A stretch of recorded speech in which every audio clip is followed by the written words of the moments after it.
Hi there. Welcome to my Excel tutorial channel. I hope you will find my Excel tutorial clip is helpful.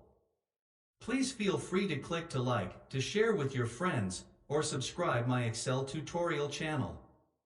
Today, I am going to show you how to do text to column feature on Excel. In this Excel tip, we'll show you a quick and easy way to split or separate the text into the column using the text to columns feature.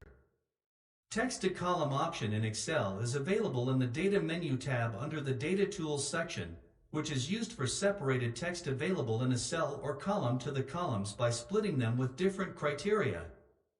Mostly this process is called the delimiting process, where we split or separate the text into the column with spaces, commas, any word, or else we can use a fixed width option by which text will be placed into cells of the same row from the point we want to break it.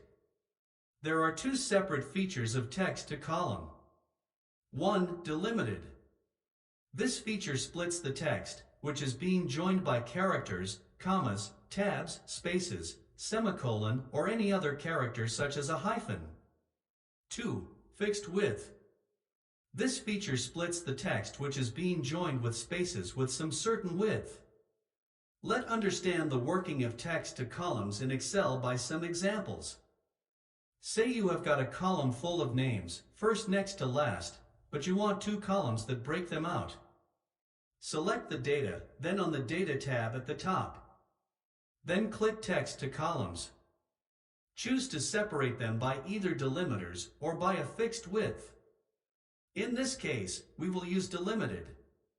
Click Next. Check Tab and check Space. Click Next. On the Destination field, select the range on the cell to transform from text to columns to be at. Click Finish. Voila!